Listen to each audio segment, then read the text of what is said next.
क्या नाम है आपका एलसीएम चला था मौसर जिसको बोलते हैं या लॉसर। तो आपका देखिए दशमलव में जो सवाल पूछता है बार बार उसके लिए जिसे आया है सवाल, तो ये बता रहे हैं आपको दिया है प्रश्न में कि 2.4 .36 .045 का एलसीएम ज्ञात है, लेकिन दशमलव में दिया है। तो इसको क्या करिए, जैसे निकालते हैं एकदम साधारण वैसे इसको बस मान लीजिए कि दशमलव नहीं लगा है, 0.36, तो इसको मिटा दिए, जो दशमलव लगा है दशमलव हटा दीजिए, सिंपल में बस मानकर इसको लगाइए। तो इसका एलसीएम जब निकालना है हमको, ठीक, तो आपका 6 × 24, 2 × 2 4 हो गया, 2 × 4 × 8 लिखे 24 हो गया। और देखिए 36, 4 9 36 कर दीजिए इसको, तो आपका हो जाएगा 2 × 2 4 और 3 × 3, 2 × 4 3 12 3 36 हो गया, 45, 3 × 3 × 5, यही होता है एलसीएम। अब एलसीएम में देखिए इन सब में कि सबसे अधिक संख्या कौन अधिक बार आई है। तो इसमें देखिए 1 2 3 2 अधिक बार आया और सब में 2 2 ही बार है, लेकिन यहाँ पे 3 बार है, तो 3 2 उतार लीजिए, 2 × 4 × 8। अब देखिए यहाँ 3 एक ही है, यहाँ 3 2 है, यहाँ भी 3 2 है, तो दोनों बराबर है। यहाँ 1 है तो कम वाला नहीं लेंगे, यदि यहाँ 3 होता तो 3 लेते 3, लेकिन 2 है तो 2 बार इसको ले लीजिए, 3 × 3 और 5 कहीं नहीं है, केवल 1 तो 5 है, 1 तो 5 ले लीजिए। तो 2 × 4 × 8 कर दीजिए, 3 3 के 9, ठीक, 9 × 5, 9 8 72, 72 × 5 गुणा कर दीजिए, 5 दूना के 10, हाथ में है 1, अब 5 से 35 1 36। अब दशमलव का यूज करिए, अभी तक तो सिंपल मान के लगा रहे थे कि दशमलव नहीं लगा है, ठीक, लेकिन अब यहाँ पे सवाल में दिया है कि दशमलव में ज्ञात करें ना, तो अब दिया है तो इसमें दशमलव में आया है आपका 360। यदि यहाँ दशमलव नहीं होता तो एलसीएम 360 होता, लेकिन दशमलव में है, तो दशमलव में देखेंगे एलसीएम की सबसे न्यूनतम अंक पर कहाँ पे दशमलव लगा है, अधिकतम में लगा है 0.045, 3 अंक पे लगा है, ये 2 अंक पे लगा है, यहाँ पे 1 अंक पे लगा है। तो जो 1 अंक पे लगा है, न्यूनतम अंक पे लगा है, वही दशमलव यहाँ लगाएंगे, ठीक, तो हमारा एलसीएम हो जाएगा 36। यदि कहने का मतलब हमारा है कि यदि दशमलव में सवाल पूछता है एलसीएम का, तो उसमें देखेंगे कि कौन से अंक पे कम लगा है दशमलव, कौन से अंक पे सबसे कम है, न्यूनतम मान है। यहाँ पे मान इसका कम है 4 है, जो 1 अंक पे लगा है दशमलव, इसमें 2 अंक पे लगा है, इसमें 3 अंक पे, तो जो कम अंक पे लगा है वही दशमलव लगाएंगे यहाँ, वही हमारा एलसीएम हो जाएगा।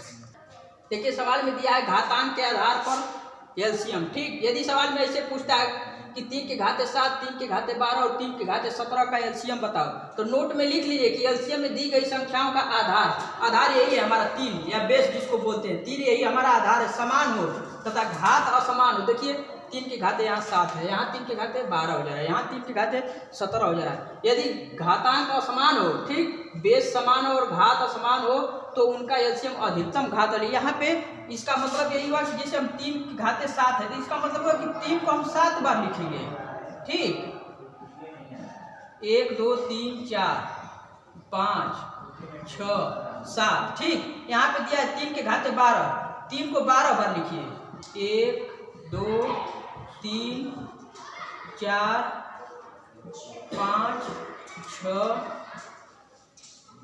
7 8 9 10 11 12, 1 2 3 4 5 6 7 8 9 10 11 12। अब यहाँ दे रहा है कि 3 के घाते 17, अधिक घातांक है, तो इसका मतलब कि 3 को 17 बार लिखेंगे, 2 3 4 5 6 7 8 9 10 11 12 13 14 15 16 17, 1 2 3 4 5 6 7 8 9 10 11 12 13 14 15 16 17, ठीक।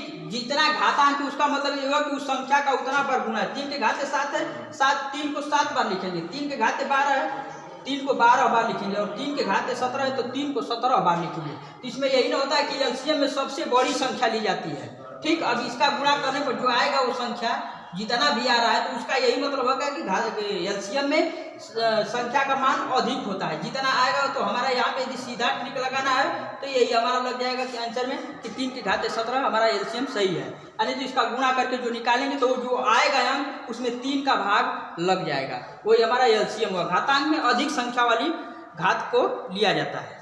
देखिए एलसीएम में दिया कि एलसीएम घातांक में ऋणात्मक होने पर, यदि घातांक हमारा ऋणात्मक है तो एलसीएम में बताएं कि बड़ी संख्या ली जाती है। तो यहाँ पे घातांक में हमारा बड़ी संख्या कौन हुआ भाई? सबसे बड़ी संख्या तो जिसका घात देखने में छोटा है, ऋणात्मक में यदि जिसका घात देखने में छोटा है वो संख्या बड़ी होती है। मतलब ये हुआ कि यदि -7 हो गया, ठीक, कोई घाटा हुआ तो -7 हुआ, लेकिन किसी को घाटा -14 हो गया, इसका मतलब कि घाटा उसको 2 गुना हो गया।